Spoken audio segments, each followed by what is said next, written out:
ಯಾಕಂದ ಏನೋ ಚಿಂತೆಲಿದೆಯಾ? ಅದು ಅಪ್ಪ. ಏನೋ ಹೇಳಬೇಕು ಅಂತ ಕಸಿಸಿದೆಯಾ? ಅದೇನು ಅಂತ ಹೇಳಪ್ಪ. ಸಾರಿ ಅಪ್ಪ, ನಾನು ಈ ನಿರ್ಧಾರನ ಮಾಡೋದಕ್ಕೂ ಮುಂಚೆ ನಿಮ್ಮನ್ನ ಒಂದು ಮಾತು ಕೇಳಲಿಲ್ಲ. ಆದರೆ ಸಂದರ್ಭ ಆಗಿತ್ತು. ವಿಷಯ ಏನು ಅಂತ ಹೇಳಮ್ಮ. ನನ್ನ ಕೆಲಸಕ್ಕೆ ರಿಸೈನ್ ಮಾಡಿದೆಪ್ಪ.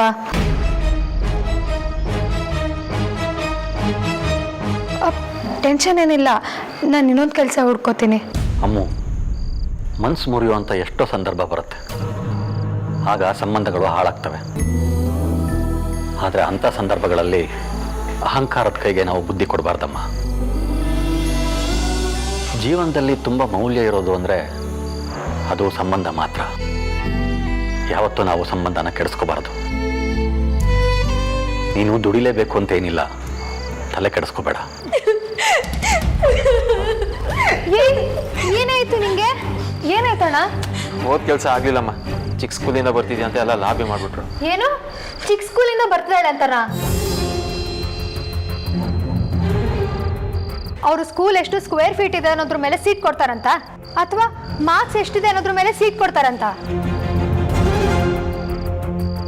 ಈಗಿನ ಎಜುಕೇಶನ್ ಮೊದ್ಲಿನ ತರ ಉಳ್ಕೊಂಡಿಲ್ಲ ಅಮ್ಮ. ಅವ್ರ ಡಿಮ್ಯಾಂಡ್ಸ್ ಕೇಳಿದ್ರೆ ಶಾಕ್ ಆಗುತ್ತೆ. ಕತ್ತೆ ಬಾಲ ಕುದುರೆ ಜುಟ್ಟು ಎಲ್ಲ ಕಡೆನೂ ಸಿಲೆಬಸ್ನಲ್ಲಿರೋದನ್ನೇ ಹೇಳ್ಕೊಡೋದು. ನಾವು ಗಮನ ಇಟ್ಟು ಕಲಿಬೇಕಷ್ಟೆ. ಅವ್ರಲ್ದೇ ಇದ್ರೆ ಇನ್ನೊಬ್ರು. ಇಲ್ಲ, ನಾನು ಅದೇ ಕಾಲೇಜಲ್ಲಿ ಓದ್ಬೇಕು. ಅಲ್ಲಿ ಎಷ್ಟು ಚೆನ್ನಾಗಿರೋ ಕೋಚಿಂಗ್ ಕೊಡ್ತಾರೆ ಗೊತ್ತಾ? ಟ್ಯೂಷನ್ಗೂ ಹೋಗೋದೇ ಬೇಡ, ಅಣ್ಣನೇ ಬೇಡ ಅಂತ ಕರ್ಕೊಂಬಂದ. ಇನ್ನೇನ್ ಮಾಡೋದು ಅಂಜು? ಅವ್ರು ಹೇಳಿದಕ್ಕೆಲ್ಲ ಸೊಪ್ಪು ಹಾಕಿನೇ ಅಲ್ವಾ ಇವತ್ತೆಲ್ಲ ಅವ್ರು ಇದನ್ನ ಎಕ್ಸ್ಪೆಕ್ಟ್ ಮಾಡ್ತಿರೋದು.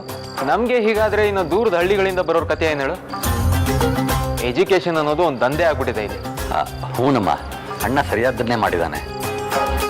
ನಿನಗೆ ಬಂದಿರೋ ಮಾರ್ಕ್ಸ್ಗೆ ಎಲ್ಲಿ ಬೇಕಾದರೂ ಸೀಟ್ ಸಿಗುತ್ತೆ. ದೇವ್ರಿದ್ದಾನೆ, ಏನಾದರೂ ಒಂದು ದಾರಿ ಹಾಗೆ ಆಗತ್ತೆ. ಎಲ್ಲಾದ್ರೂ ಸಿಗೋ ಸೀಟ್ ನಂಗೆ ಬೇಡ. ನಿಮ್ಗೆ ಯಾರಿಗೂ ಅರ್ಥನೇ ಆಗಲ್ಲ. ಬಿಟ್ಕೊಳೆ.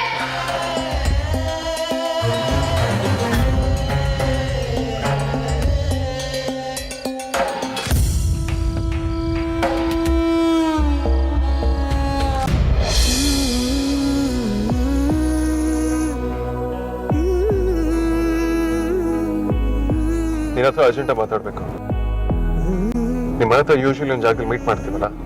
ಏನೋ ಈಗ್ಲಾ? Yes, right now. ಒಂದು ಲಾಸ್ಟ್ ಕಾಲ್ ಮಾಡ್ಬೋದು? ಬೇಕಾಗಿಲ್ಲ.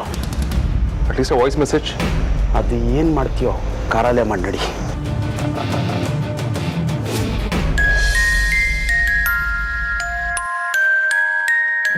ಆ್ಯಕ್ಚುಲಿ ನಾನು ನಿನ್ನ ಹತ್ರ ಒಂದು ವಿಷಯ ಮಾತಾಡಬೇಕಿತ್ತು. ಹೌದಾ? ಸರಿ, ನಿನ್ನೆ ಮೊದಲು ಹೇಳು. ಹೇಳಿಬಿಡ್ತೀನಿ.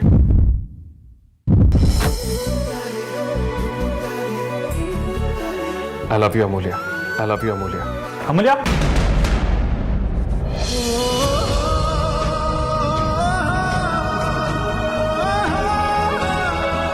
What the hell is this? ಅಲ್ಲ, ನಾವಿಬ್ರು ಒಂದಾಗಬಾರ್ದು ಅಂತ ಇಡೀ ಯೂನಿವರ್ಸ್ ಡಿಸೈಡ್ ಮಾಡಿದ್ಯಾ ಹೇಗೆ? ಫಸ್ಟ್ ಟೈಮ್ ಪ್ರಪೋಸ್ ಮಾಡೋಣ ಅನ್ಕೊಂಡಾಗ ಕಿಡ್ನಾಪ್ ಆದ. ಸೆಕೆಂಡ್ ಟೈಮ್ ಅದ್ರೂ ಅಡ್ಡ ಬಂದ. ನಾನು ಅವಳನ್ನ ಎಷ್ಟು ಇಷ್ಟಪಡ್ತೀನಿ. ಆದರೆ ನಾನು ಇವತ್ತು ಯಾಕೆ ಅವಳು ಬಂದಾಗ ಆ ರೀತಿ ನಡ್ಕೊಂಡೆ? ಯಾಕೆ ಹಠ ಸಾಧಿಸ್ದೆ? ಅವಳು ಕೆಲಸ ಬಿಡ್ತೀನಿ ಅಂದಾಗಲೂ I didn't try to stop her. ನಾನು ಅವಳು ಕನ್ವಿನ್ಸ್ ಆಗೋ ಹಾಗೆ ಮಾತಾಡಿದರೆ ಅವಳಾಗಿ ಮಾಡ್ತಿರ್ಲಿಲ್ವೇನೋ. ಅವಳು ನಾಳೆಯಿಂದ ಆಫೀಸಿಗೆ ಬರಲ್ಲ ಅಂದರೆ ನನಗದನ್ನು ಫೇಸ್ ಮಾಡೋದಕ್ಕಾಗುತ್ತಾ? ಇಡೀ ದಿನ ಅವಳ ಜೊತೆನೇ ಕಳೀತಿದೆ. ಅವಳು ನಾನ್ ಸೆನ್ಸ್, ಅವಳು ತರಲೆ, ಅವಳ ಚೈಲ್ಡಿಶ್ನೆಸ್, ಆ ನಿಕ್ ನೇಮ್ಸ್ ಎಲ್ಲವನ್ನೂ ಮಿಸ್ ಮಾಡ್ಕೋತಾನೆ.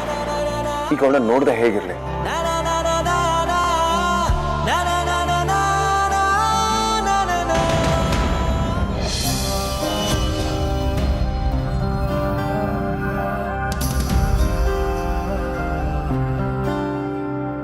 ಓಕೆ ಸಾತಕ್.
ಥರನೇ ಹೇಳಿದ್ರಿ.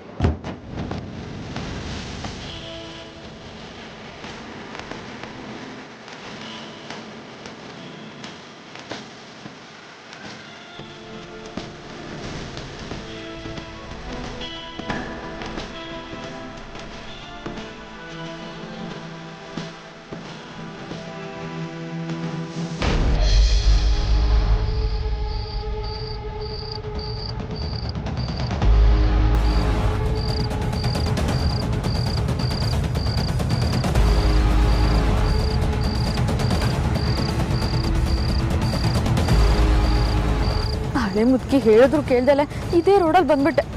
ಅವಳು ಹೇಳ್ದಾಗೆ ಈ ರೋಡಿನ ವಾಸ್ತುನೇ ಸರಿ ಇಲ್ಲ. ಮನೇಲಿ ಕೂತ್ಕೊಳ್ಳೋಣ ಅಂದರೆ ಎಷ್ಟು ದಿನ ಅಂತ ಡ್ಯಾನ್ಸ್ ಪ್ರಾಕ್ಟೀಸ್ ಇಲ್ದಲೆ ಕೂತ್ಕೊಳ್ಳೋದು.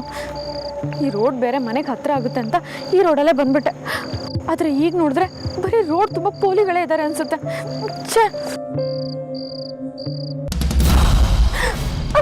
ಪ್ಲೀಸ್ ಪ್ಲೀಸ್ ನಾನೇನು ಮಾಡಿಬಿಡಿ. ನಾನು ತುಂಬ ಸಂಪ್ರದಾಯಸ್ಥರು ಮನೆ ಹುಡುಗಿ.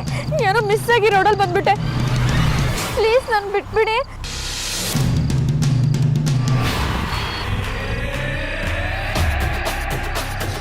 ತಲೆ ಪೂರ್ತಿ ಕೆಟ್ಟೋಗಿದ್ಯಾ?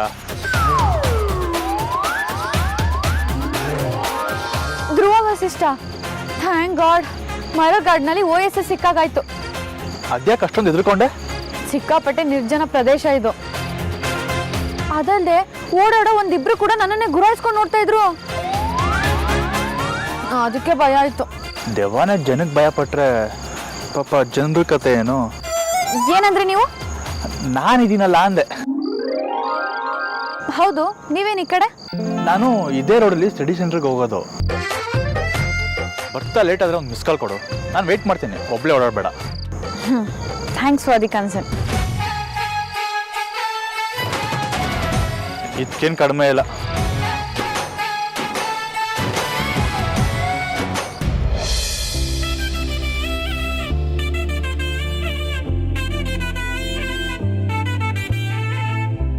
ತೊಟ್ಟು ಲೂಸ್ ಅದು ಸುಳ್ಳೆ ಪುಳ್ಳೆ. ಹೆಂಗ್ ಆಡ್ತಾ ನೋಡು, ಇರಿಟೇಟಿಂಗು.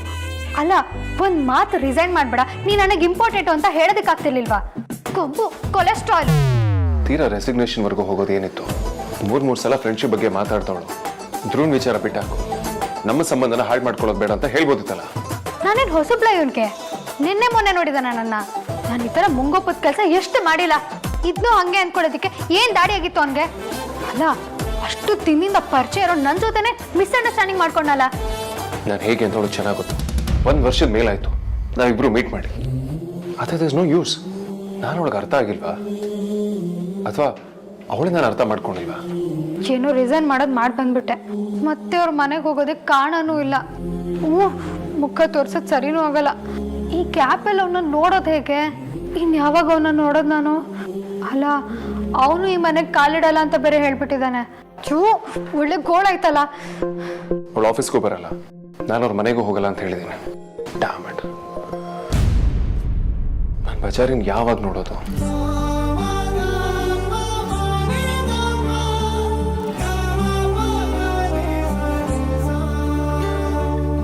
ಅಮ್ಮೋ ಅಮ್ಮೋ, ಆದ್ಯ ಫೋನ್ ಮಾಡಿದ್ಲು ಕಣೆ. ಡಾಕ್ಟ್ರ್ ಒಳಗೆ ಬೆಡ್ ರೆಸ್ಟ್ ಹೇಳಿದಾರಂತೆ. ನೀನು ನನಗೆ ಹೇಳಲೇ ಇಲ್ಲ. ಹೌದಮ್ಮ, ಹೇಳಿದ್ದಾರೆ. ನಾನೇ ಅದೋ ಜ್ಞಾನದಲ್ಲಿ ಮರ್ತ್ಬಿಟ್ಟೆ. ಪಾಪ ಕಣೆ, ಅದು ಬೇಜಾರಾಗ್ತಿದೆ, ಹಿಂಸೆ ಆಗ್ತಿದೆ ಅಂತ ಹೇಳಿದ್ಲು. ಹೌದಾ? ನೀವೇನಂದೆ? ನಾನೇನು ಹೇಳ್ತೀನಿ ಹೇಳು? ನಿನ್ನನ್ನು ಕಳಿಸ್ಕೊಡೋಕ್ಕೆ ನನಗೆ ಯಾವ ಅಭ್ಯಂತರನೂ ಇಲ್ಲ. ಹೇಗಿದ್ರು ನೀನು ಅವಳಿಗೆ ನಾದ್ನಿ ಕರೆಸ್ಕೊಂಡು ಕೆಲಸ ಮಾಡಿಸ್ಕೊ ಅಂತಂದೆ.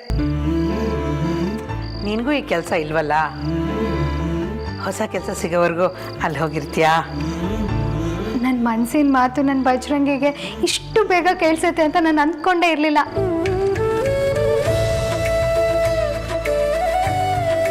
ಅಮ್ಮೋ, ನಿನ್ನೆ ಕೇಳ್ತಿರೋದು, ಹೋಗ್ತೀಯೇನೆ? ಹಾಮ, ಹೋಗ್ತೀನಿ. ಅತ್ತಿಗಿಂತ ಟೈಮಲ್ಲೂ ಸೇವೆ ಮಾಡಲಿಲ್ಲ ಅಂದ್ರೆ ಆ ದೇವ್ರು ಮೆಚ್ತಾನ? ಖಂಡಿತ ಹೋಗ್ತೀನಮ್ಮ. ನನಗೆ ಗೊತ್ತಿತ್ತು ಕಣೆ, ನೀನು ಒಪ್ಕೊಳ್ತೀಯ ಅಂತ. ನನ್ನ ಮುದ್ದು ಕಂಡ ನೀನು.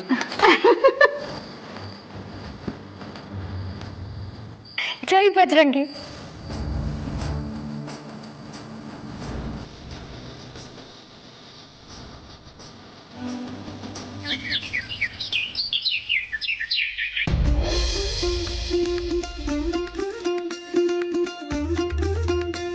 ವಿಕ್ಕಿ ಎದ್ದೇಳಿ, ಟೈಮ್ ಎಷ್ಟಾಯ್ತು ನೋಡಿದ್ದೀರಾ?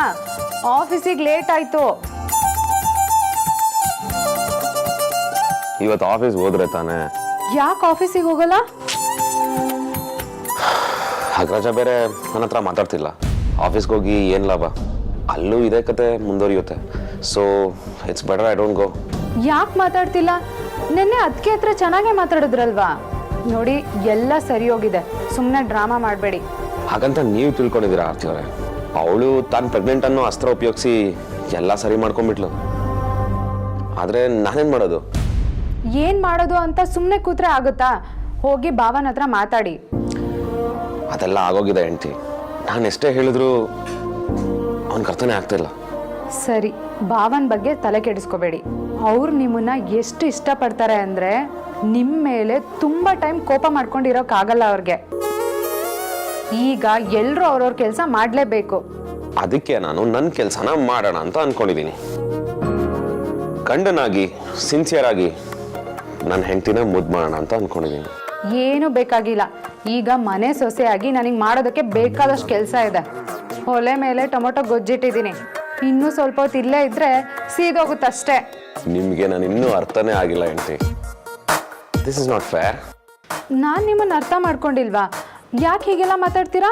ಇನ್ನೇನು ಮತ್ತೆ, ನಾನು ಹೇಗೆ ಅಂತ ನಿಮ್ಗೆ ಗೊತ್ತಿದ್ರು ಒಲೆ ಮೇಲೆ ಏನಾದರೂ ಇಟ್ಟು ಇಲ್ಲಿಗೆ ಬರ್ತಿದ್ರಾ? ಅಲ್ಲ, ನೀವೆಷ್ಟು ಅನ್ರೊಮ್ಯಾಂಟಿಕ್ ಅಲ್ವಾ? ನಾನೇನೋ ನೀವು ಇನ್ನೊಂದು ಸ್ವಲ್ಪ ಹೊತ್ತು ಇಲ್ಲೇ ಇರಲಿ ಅಂತ ಪ್ಲ್ಯಾನ್ ಮಾಡ್ತಾ ಇದ್ರೆ ನೀವು ಆ ಟೊಮೊಟೊ ಗೊಜ್ಜಿನ ಬಗ್ಗೆ ಮಾತಾಡ್ತಿದ್ದೀರಲ್ಲ.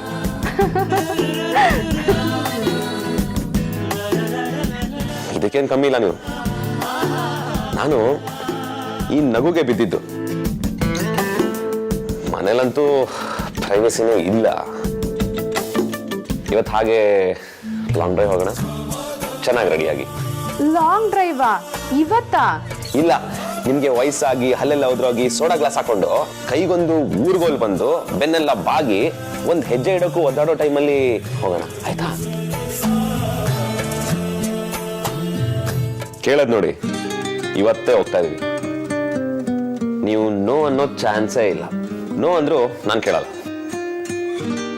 ನಾನು ನೀವು ಕಳೆದ ಸಲ ಜುವೆಲ್ರಿ ಸ್ಟೋರ್ಗೆ ಹೋದಾಗ ನಾನೊಂದು ಡೈಮಂಡ್ ಶೆಟ್ ಕೊಡ್ಸಿದ್ನಲ್ಲ, ಅದನ್ನ ಹಾಕೊಳ್ಳಿ, ನಿಮ್ಗೆ ತುಂಬಾ ಚೆನ್ನಾಗಿ ಕಾಣುತ್ತೆ.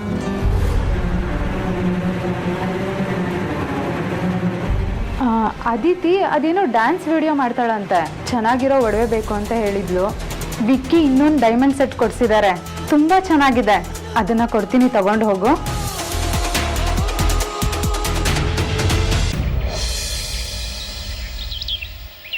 ದೋಸೆ ಚೆನ್ನಾಗಿದ್ಯಾ? ಚೆನ್ನಾಗಿದೆ. ನಾನೇ ಮಾಡಿದ್ದು. ಅಲ್ಲ ಅಲ್ಲ, ಪರಿನೇ ಮಾಡಿದ್ದು. ಅಮ್ಮ, ನೀನು ತಿಂಡಿ ತಿನ್ಕೊಳ್ಳೆ. ಆದೇ ಮನೆಗೆ ಹೋಗಕ್ಕೆ ಲೇಟ್ ಆಗಲ್ವಾ? ಅದು ಆದ್ಯತ್ಕೆಗೆ ಹುಷಾರಿಲ್ಲ, ಅದಕ್ಕೆ ನಾನೇ ಹೋಗ್ತಿದ್ದೀನಿ. ಹುಷಾರಿಲ್ವಾ? ಆದ್ಯಾಗೇನಾಯ್ತು? ನಾನು ಅವಳ ಹತ್ರ ಮಾತಾಡಿದ್ದೀನಿ ರಜಾ. ನೀನೇನು ಹೆದರ್ಕೋಬೇಡ, ಗರ್ಭಿಣಿ ಹುಡುಗಿ ಅಲ್ವಾ, ಸ್ವಲ್ಪ ನಿಶಕ್ತಿ ಇರುತ್ತೆ. ಛೇ, ನಾನು ಎಂತ ನತದೃಷ್ಟ. ನನ್ನ ತಂಗಿಗೆ ಹುಷಾರಿಲ್ಲ ಅಂದಾಗಲೂ ನಾನು ಅಲ್ಲಿರೋಕ್ಕಾಗ್ತಿಲ್ಲ. ಹಾಗ್ಯಾಕಪ್ಪ ಅನ್ಕೋತ್ಯಾ? ನೀನು ಅಲ್ಲಿಗೆ ಹೋಗೋದಕ್ಕಾಗದೇ ಇದ್ರು ಅವಳು ಹುಷಾರಾದ್ಮೇಲೆ ಒಂದು ಸ್ವಲ್ಪ ದಿನದ ಮಟ್ಟಿಗೆ ಅವಳನ್ನ ಇಲ್ಲಿಗೆ ಕರೆಸ್ಕೊಳ್ಳೋಣ. ಹಾಗೆ ನೀನು ಅವಳನ್ನು ಆರಾಮಾಗಿ ಭೇಟಿ ಮಾಡ್ಬೋದು. ನಿಮ್ಮ ಋಣನ ನಾನು ಯಾವತ್ತೂ ತೀರ್ಸೋಕ್ಕಾಗಲ್ಲ ಅನ್ಸುತ್ತೆ ಅಂಕಲ್. ಯಾಕಪ್ಪ ಅಷ್ಟು ದೊಡ್ಡ ಮಾತೆಲ್ಲ ಆಡ್ತೀಯಾ? ದೊಡ್ಡ ಭಾರ ನನ್ನ ಮೇಲಿದೆ ಅಂಕಲ್. ನೀವು ನನಗೆ ಜಾಗ ಕೊಟ್ಟಿದ್ದೀರಾ, ನಾನು ಯಾರು ಅಂತ ಗೊತ್ತಾದ ಮೇಲೂ ಇರೋದಕ್ಕೆ ಅವಕಾಶ ಕೊಟ್ಟಿದ್ದೀರಾ.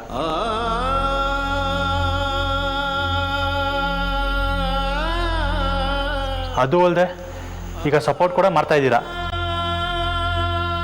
ನನ್ನ ವಿಷಯನ ಮುಚ್ಚಿಟ್ಟೆ ಅಂತ ನೀವು ಯಾರು ಕೋಪನೂ ಮಾಡ್ಕೊಂಡಿಲ್ಲ.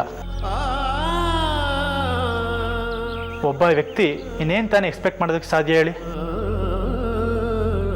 ಇಂಥ ಮನೆ ಆಗಲಿ, ನಿಮ್ಮ ಥರ ಜನ ಆಗಲಿ ಇನ್ನೊಬ್ರು ಇರೋದಕ್ಕೆ ಸಾಧ್ಯನೇ ಇಲ್ಲ. ಗುಟ್ಟು ಯಾರಿಗಿರಲ್ಲ ಹೇಳು? ಸಿಹಿ ಸಮಾಚಾರ ಆಗಿದ್ರೆ ನೀನು ಖಂಡಿತ ಮುಚ್ಚಿಡ್ತಿರ್ಲಿಲ್ಲ.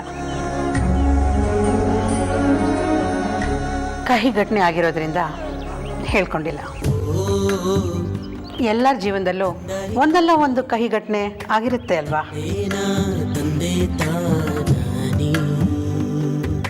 ಅದು ಅಲ್ಲದೆ ಕುಟುಂಬ ಅಂದರೆ ಹೀಗೇನಪ್ಪ. ಯಾರಾದರೂ ಒಬ್ರು ನಮಗೆ ಇಷ್ಟ ಇಲ್ಲದೇ ಇರೋದನ್ನು ಮಾಡಿದ್ರು ಸಹಿಸ್ಕೊಂಡು ಹೋಗಬೇಕು ಅಷ್ಟೇ.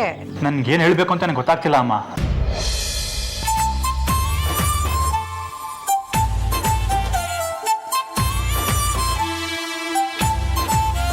ಆದ್ಯ, ಇವತ್ತಿಂದ ನಿನ್ನ ನೋಡ್ಕೊಳ್ಳೋಕೆ ಹೊಸ ನರ್ಸ್ ಬರ್ತಾರೆ. ನಿಮ್ಮ ಅಣ್ಣನೇ ಹುಡುಕಿರೋದು. ಅವ್ನ್ಗೆ ಯಾರು ಹುಡ್ಕೊ ಅಂದಿದ್ದು? ನಂಗೆ ನರ್ಸ್ ಬೇಕಾಗಿಲ್ಲ. ನೀನು ಹೊಸದಾಗಿ ರಗ್ಲೆ ತೆಗಿಬೇಡ. ನಾವೆಲ್ಲ ಯೋಚನೆ ಮಾಡಿನೇ ಈ ನಿರ್ಧಾರ ಮಾಡಿರೋದು. ಆದ್ರೆ ಆ ನಿರ್ಧಾರ ನನ್ನ ಬಗ್ಗೆ ತಾನೇ. ನನ್ನನ್ನು ಯಾಕೆ ಕೇಳಿಲ್ಲ ನೀವು? ನನಗೆ ನರ್ಸ್ ಬೇಡ. ನೀನ್ ಇವಾಗ ಏನು ಮಾತಾಡ್ಬೇಡ. ಸುಮ್ಮನೆ ನಾವು ಹೇಳ್ದಷ್ಟು ಕೇಳು ಅಷ್ಟೇ.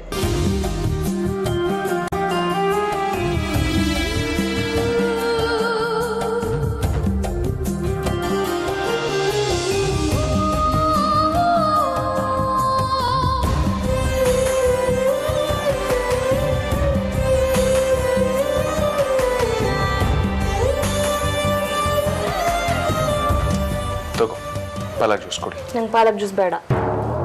ಪಾಲಕ್ ಜ್ಯೂಸು ಬೇಡ, ನರ್ಸು ಬೇಡ ಅಂದ್ರೆ ಹೇಗೆ? ತಗೋ. ಬೇಡ ಅಂದ್ರೆ ಬೇಡ. ನೀನು ಈಗ ನನ್ನ ಹತ್ರ ಹಠ ಮಾಡ್ಬೋದು, ಆದ್ರೆ ನರ್ಸ್ ಬಂದ್ಮೇಲೆ ಅವ್ರನ್ನ ಕುಡಿಸ್ತಾರೆ. ಅದಕ್ಕೆ ಅವ್ರನ್ನ ಅಪಾಯಿಂಟ್ ಮಾಡ್ತಿರೋದು. ಅವ್ರು ಕುಡಿ ಅಂದ್ಬಿಟ್ರೆ ನಾ ಕುಡ್ದು ಬಿಡ್ತೀನಾ? ನಿಮ್ಗೆಲ್ಲೋ ಭ್ರಮೆ.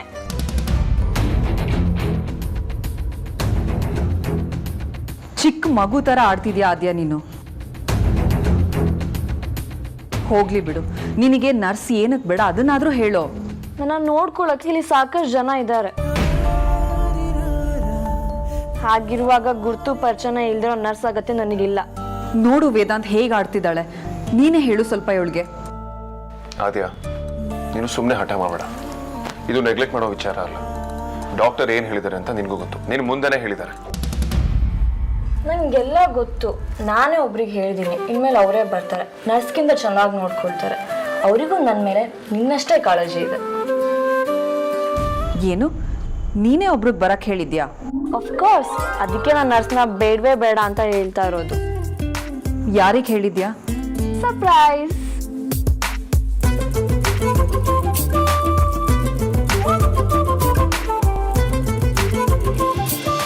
ನೋಡಪ್ಪ, ಇವತ್ತಿನ ಕಾಲದಲ್ಲಿ ಯಾರಿಗೂ ತಾಳ್ಮೆ ಇಲ್ಲ.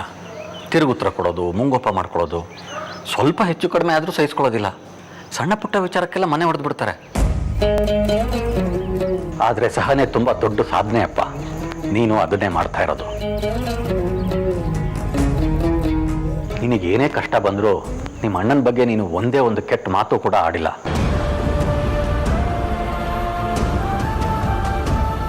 ಸಮಸ್ಯೆ ಏನೇ ಇರಬಹುದು, ಅದನ್ನು ದೊಡ್ಡದು ಮಾಡೋದು ಇಷ್ಟ ಇಲ್ಲ ನಿನಗೆ ಅಂತ ಅನ್ನೋದು ಇದರಲ್ಲೇ ಗೊತ್ತಾಗತ್ತೆ. ಒಬ್ಬ ಸರಿಯಾದ ದಾರಿಯಲ್ಲಿ ನಡೀತಾ ಇದ್ದಾನೆ ಅಂದರೆ ಅವನಿಗೆ ಸಹಕಾರ ಕೊಡೋದು ಧರ್ಮನಪ್ಪ. ನಾವು ಅದನ್ನು ಮಾಡ್ತಾ ಇದ್ದೀವಿ ಅಷ್ಟೇ. ಇದ್ಯಾಕೋ ಹೆವಿ ಸೆಂಟಿಮೆಂಟ್ ಆಯ್ತು.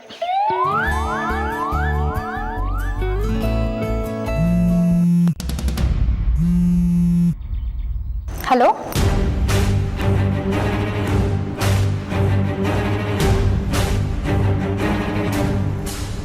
ಸರಿ, ಅದು ಯಾರು ಬರ್ತಾರೆ ನಾನು ನೋಡ್ತೀನಿ.